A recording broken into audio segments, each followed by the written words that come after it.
knows what you think about me. And I know I shouldn't care. Hello and welcome to another episode of Junk Journal with me. Today I'm going to be adding this beautiful envelope and card I got from Monique, which was from the last Happy Mail in the last episode as well.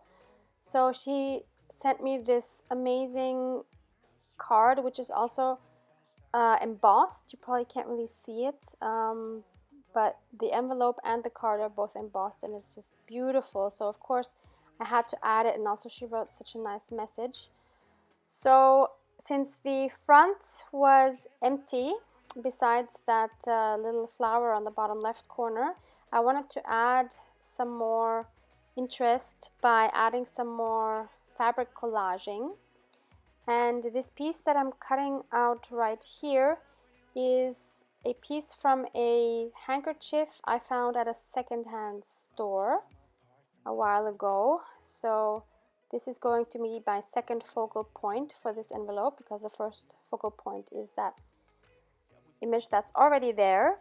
So the fabrics I have chosen for the collage are all in the similar colors of blue and yellow.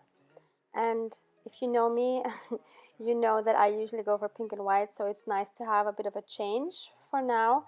And I'm struggling a bit because, as you see, there's a lot going on with these designs, and even though they fit with the color, I was kind of struggling a little bit to make it not be too much. And so I'm trying to go for ones that don't have, how should I say, such a dominant design on it. So I thought these polka dots would work nicely as a more calm background for that floral piece. And then I also wanted to add a piece of this beautiful fabric that was in a Happy Mail, and I wanted to include especially some of that yellow. So I tear my pieces as much as I can because I love that rustic edge rather than the cut one. So now finally I have found 3 pieces that I think will work nicely together here. And I also wanted to add a word, so I'm taking my Recollections clickable alphabet stamps, which I got at Michael's, and I've linked similar ones below in my Amazon links. And I'm going to be forming the word friendship. And sometimes you don't realize how long a word is until you have to spell it out with your stamps, because it's a really long word. So I'm stamping this with my vintage photo oxide, distress oxide, and I'm stamping it on a scrap piece that was left over from a Daphne's diary page where I used the other part of the image in the last junk journal with me. And I'm just using my tearing ruler to tear that out, and of course inking it then, and I will place it on the card.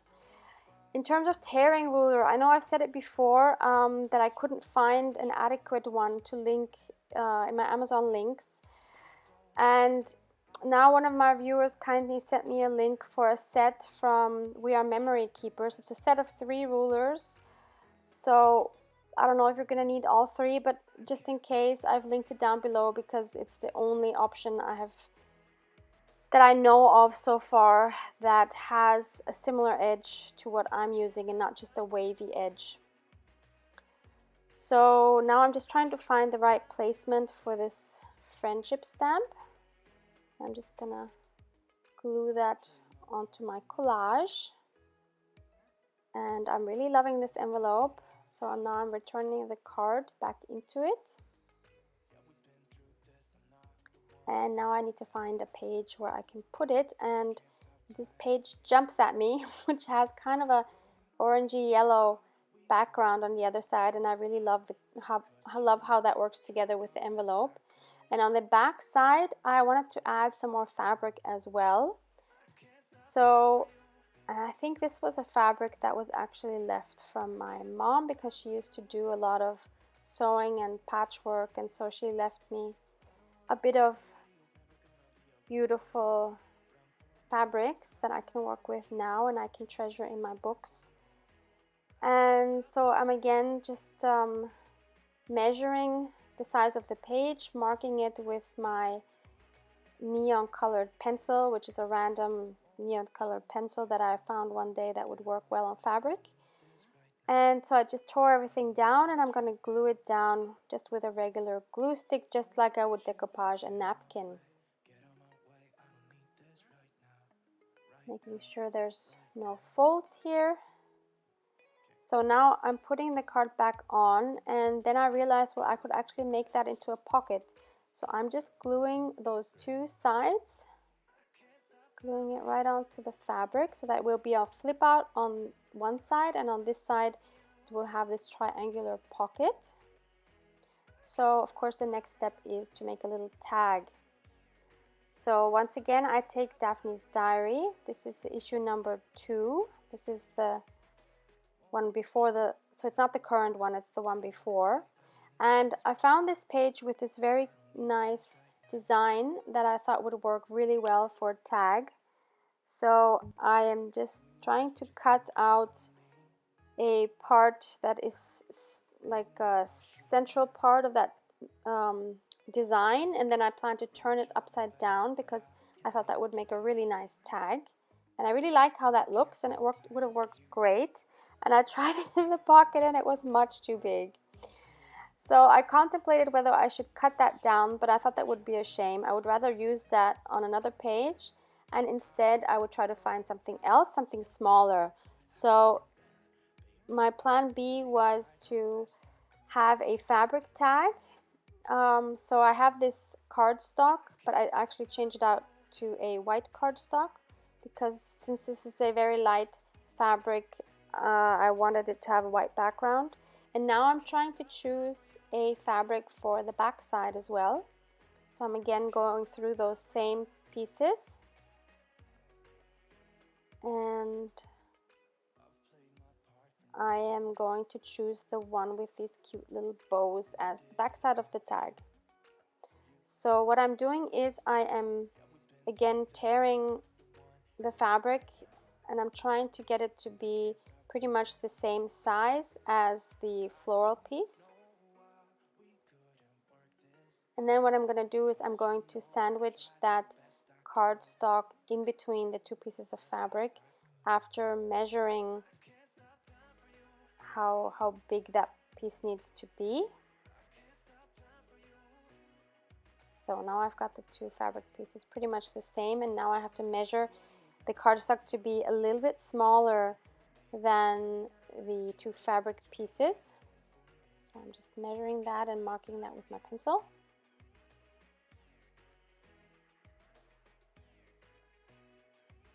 And then I'm just going to cut that, because I didn't want the cardstock showing, but I did want it to give the tag a body. So I'm just taking this to my sewing machine, and here I'm right back. And as you've seen, I've sewn around it with some black thread, and I've done the zigzag and a straight stitch. I think I went around 3 times altogether, and putting that in there. And I think that's very cute. And now from the front side, you see the card still comes out. And I wanted to add something to that page as well. So I'm going to be making a belly band with this cute trim that I found. I believe this was from the flea market from a while ago. So perfect, the colors match perfectly with this page. So I'm just gonna cut that to the length of the page. And then I'm going to just take my white glue and put some glue on the top, on the side, and on the bottom, so that I would have a little, oh, I said belly band, right? No, it's a tuck spot actually. So it's closed on the one side, but you can tuck something in from the right. And these are beautiful tags I have received from my very, very sweet friend Farine. And I know she got them from AliExpress, so I will try to find those. If I do, I will link them down below. They're really cute, really great. And the pack has a lot more than this. So yeah, I think it's a very nice pack. And I decided to go for this one with the blue butterfly, which I thought would work really well with the colors that I have here. And after inking that up, I'm also going to be adding a little ribbon. And this is a ribbon from Daiso in Japan, which I received from my very lovely friend Miyuki. And I love this. I've used it in a few other spreads as well. It's so cute with these tiny, tiny pom-poms. Colors match perfectly for this page, and I'm just going to tie a little bow around the top.